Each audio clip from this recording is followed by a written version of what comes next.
Hi friend, welcome to our channel. तो दोस्तों, क्या बांग्लादेश एक हिंदू बहुल गांव भारत में शामिल होना चाहता है? क्या सीमा में सटे लोगों ने भारत के साथ जुड़ने की इच्छा जताई है? हालांकि किसी भी सीमा परिवर्तन या क्षेत्रीय विलय का फैसला केवल स्थानीय इच्छा से नहीं होता है। इसके लिए दोनों देश की सरकार और कानूनी प्रक्रिया, अंतर्राष्ट्रीय समझौते की भूमिका महत्वपूर्ण होता है। शेख हसीना के साथ भी कुछ समझौता हुआ था जब शेख हसीना वहाँ पर प्राइम मिनिस्टर थी, तो उनके साथ भी था कि सीमा का जो बॉर्डर है उसको सीधा कर दिया जाए। इधर जो बांग्लादेश पड़ता है हिंदुस्तान के तरफ, उसको उधर कर दिया जाए। उसका ज़मीन जो उधर हिंदुस्तान का जमीन पड़ता उसको इधर कर दिया जाए। उस काली तारीख को हमारी सरहद की रक्षा करने वाले जांबाज बीएसएफ जवानों को बांग्लादेश के सैनिकों और वहां के उपद्रवी स्थानीय लोगों ने मिलकर निशाना बनाया था। उस कायरतापूर्ण हमले में हमारे कई भारतीय जवान गंभीर रूप से घायल भी हुए थे, जिसने पूरे देश के खून को खौला दिया था। लेकिन सरहद पार बैठी ताकतें शायद ये भूल गईं कि आज का हिंदुस्तान घाव गिनने वाला नहीं, बल्कि घर में घुसकर हिसाब चुकता करने वाला भारत है। आज सुबह ही सरहद से एक ऐसी खबर निकलकर सामने आई है जिसने पूरे देश का सीना गर्व से चौड़ा कर दिया है। 25 मई की उस कायराना हरकत के बाद आज बीएसएफ और भारतीय सेना के जांबाज जवानों ने मिलकर बॉर्डर पर कुछ इतना बड़ा और ऐतिहासिक कर दिया है कि बांग्लादेश की सेना के साथ साथ वहां के उपद्रवी स्थानीय लोग भी सीमा छोड़कर उल्टे पैर भाग खड़े हुए हैं। इस समय इधर कर दिया जाए। इससे हिंदुस्तान को नुकसान भी हुआ, बहुत सारा जमीन वो चला भी गया उधर, लेकिन वो सीमा को सीधा करने का, सीमा को सही करने के लिए ये समझौता हुआ था।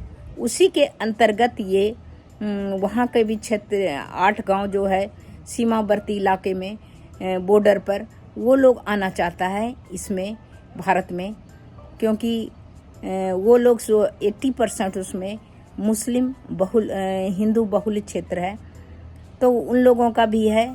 तो ये सीमा समझौता के अंतर्गत ही हुआ है। अब और सभी कानून को देखते हुए इस बात पर गौर किया जा रहा है और डर के मारे गांव के गांव खाली करके भागने लगे हैं। अभी तक तो स्थिति यह थी कि बांग्लादेशी नागरिक वहां की शुभेंदु सरकार के खौफ और तानाशाही के डर से सिर्फ बंगाल और अपने अंदरूनी इलाकों से भाग रहे थे, लेकिन आज पासा पूरी तरह पलट चुका है। अब हालत यह हो चुकी है कि इन उपद्रवियों को अपनी जान बचाने के लिए खुद बांग्लादेश ही छोड़कर दूर भागना पड़ रहा है। 25 मई की उस दुस्साहसी घटना के तुरंत बाद भारत के गृह मंत्री अमित शाह ने दिल्ली से बेहद सख्त और साफ संदेश जारी कर दिया था। उन्होंने बीएसएफ को खुली छूट देते हुए स्पष्ट कह दिया था कि सीमा पर जो ताकत जिस भाषा में समझे उसे उसी भाषा में जवाब दो और जैसे चाहे वैसे निपटो, बाकी पीछे की सारी कूटनीति हम खुद संभाल लेंगे। गृह मंत्रालय से यह फ्री हैंड मिलते ही बीएसएफ के जांबाजों ने सरहद पर अपने हिसाब से ऐसा कड़ा और रणनीतिक एक्शन शुरू किया कि विरोधी खेमे की रूह कांप गई है। इस जमीनी प्रहार से बांग्लादेश के आला हुक्मरानों में इस कदर हड़कंप मच गया है कि वहां के शीर्ष नेता तारिक रहमान इस गंभीर मुद्दे पर खुद देशों के तहत देश की सुरक्षा को पुख्ता करने के लिए कंटीले तारों की फेंसिंग का काम करवा रहे थे। तब दूसरी तरफ से एक सोची समझी साजिश के तहत माहौल को बिगाड़ने की कोशिश की गई। बांग्लादेश के कुछ उकसावे वाले सैनिकों और सरहद पार के सैकड़ों उपद्रवी स्थानीय लोगों ने एक सोची समझी रणनीति के तहत हमारे जवानों को अपना निशाना बनाया। उस कायरतापूर्ण पथराव और हमले में सीमा पर तैनात हमारे कई बीएसएफ के जवान गंभीर रूप से घायल हो गए थे। दुश्मनों की रणनीति साफ थी, वे भारतीय जवानों के धैर्य की परीक्षा लेना चाहते थे और किसी भी तरह फेंसिंग के इस ऐतिहासिक काम को रुकवाना चाहते थे। घायल जवानों की वो तस्वीरें और सरहद पर हुआ वो बवाल सोशल मीडिया से लेकर देश के रणनीतिक गलियारों का भी है। तो ये सीमा समझौता के अंतर्गत ही हुआ है। अब और सभी कानून को देखते हुए इस बात पर गौर किया जा रहा है और बॉर्डर सिक्योरिटी फोर्स का और आला कमान या बड़े बड़े नेता इस पर डिस्कस कर रहे हैं, बातचीत कर रहे हैं। तो इसमें फिलहाल ये मुद्दा सोशल मीडिया चर्चाओं में चर्चा का विषय है, लेकिन किसी भी बड़े फैसले के लिए आधिकारिक स्तर पर सहमति और प्रक्रिया आवश्यक होती है जो चल रही है। इसलिए दर्शक के लिए समझना जरूरी है कि वायरल दावों और आधिकारिक जानकारी में अंतर। अभी 25 मई को कुछ झड़प भी हुआ था पर खुद प्रधानमंत्री नरेंद्र मोदी से फोन पर बात करने के लिए गिड़गिड़ा रहे हैं, लेकिन दिल्ली से साफ संदेश दे दिया गया है कि जब तक सरहद पर उकसावा बंद नहीं होगा तब तक बातचीत का कोई सवाल ही पैदा नहीं होता। पीएम मोदी ने उनसे बात करने से साफ इनकार कर दिया है। आखिर 25 मई की उस घटना के बाद बीएसएफ ने सीमा पर ऐसा कौन सा चक्रव्यूह रचा जिसने बांग्लादेशी खेमे के होश उड़ा दिए। ग्राउंड जीरो पर हमारे वीर जवानों ने बांग्लादेशी सैनिकों का ऐसा क्या इलाज किया जिसकी गूंज इस समय ढाका से लेकर अंतर्राष्ट्रीय गलियारों तक सुनाई दे रही है, और कैसे अमित शाह के एक आदेश ने पूर्वी सरहद का पूरा भूगोल और सुरक्षा ढांचा हमेशा हमेशा के लिए बदल दिया है।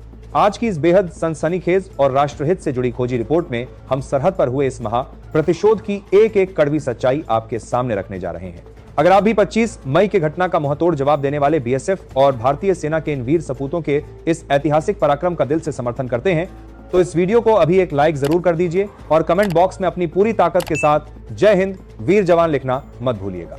चलिए चलते हैं सीधे ग्राउंड जीरो पर, जहां दुश्मनों की हेकड़ी ढीली की जा चुकी है। तो दोस्तों अब चलते हैं कहानी के उस सबसे पुराने और दर्दनाक मोड़ पर जिसने भारतीय सुरक्षा बलों को यह कड़ा कदम उठाने के लिए मजबूर किया।